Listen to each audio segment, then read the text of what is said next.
Cruz. Senator Loomis. Thank you, Mr. Chairman, and thank you for your testimony. If you were in my seat today instead of your seat, what documents or unanswered questions would you seek from Facebook, especially as it relates to children, but even generally speaking? I think any research regarding what Facebook does problematic use, i.e. the addictiveness of the product, is of vital importance. And anything around what Facebook knows about parents' lack of knowledge about the platform. I only know about the documents that I have seen, right? I did not work on teens or child safety myself. But in the documents that I read, Facebook articulates the idea that parents today are not aware of how dangerous Instagram is. And because they themselves did not live through these experiences, they can't coach their kids on basic safety things. And so at a minimum, Facebook should have to disclose what it knows in that context. Okay, so we're trying to protect individuals' data that they're gathering, have data privacy, but have transparency in the manner in which the data is used. Can we bridge that gap? Imagine, I think reasonable people can have a conversation on how many people need to see a piece of content before it's not really private. Like if 100,000 people see something, is it private? If 25,000 people see it, is it private? Just disclosing the most popular content on the platform, including statistics around what factors went into the promotion of that content, would cause radically more transparency than we have today on how Facebook chooses what we get to focus on, how they shape our reality.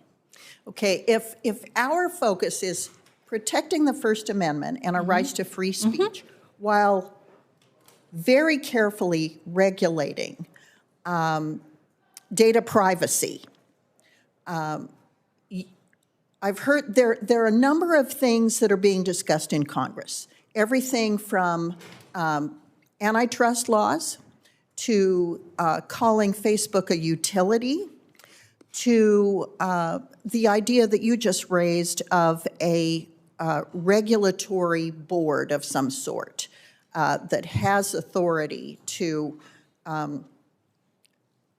through understanding of the algorithms and how they're used and other mechanisms that create what we see, the face of Facebook, so to speak. Tell me a little more about how you envision that board working.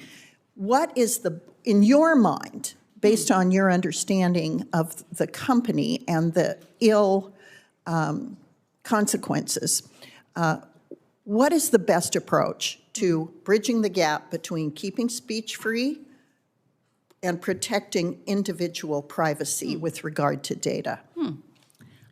So I think those issues are, they're independent issues. So we can talk about free speech first, which is having more transparency. Like Facebook has solutions today that are not content-based.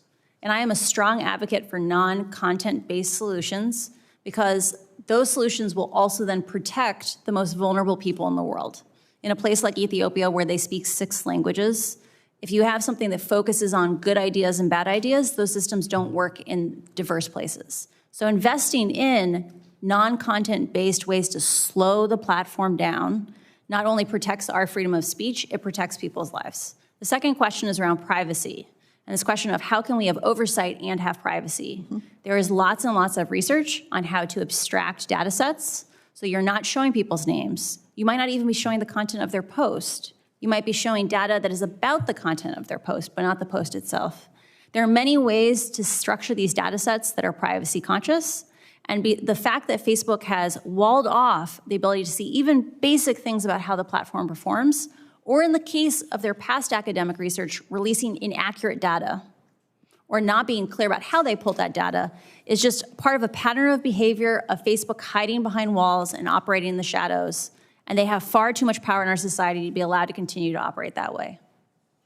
Well, I had heard you make the analogy earlier to the tobacco industry, and I think that that's an appropriate analogy.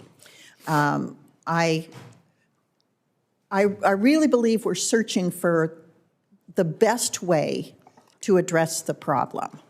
And I'm not sure that it is the heavy hands, like breaking up companies or calling them a utility,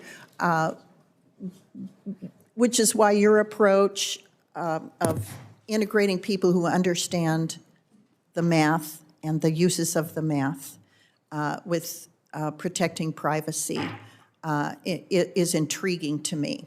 So the more information that you can provide to us about how that might work to actually address the problem, I think would be helpful. So in my case, this is an invitation to you to provide to my office or the committee information about how we can get at the root of the problem that you've identified and can document. And save people's privacy. So I extend that invitation to you, and I thank you for your testimony. Mr. Chairman, I yield back. Thanks, Senator Lum.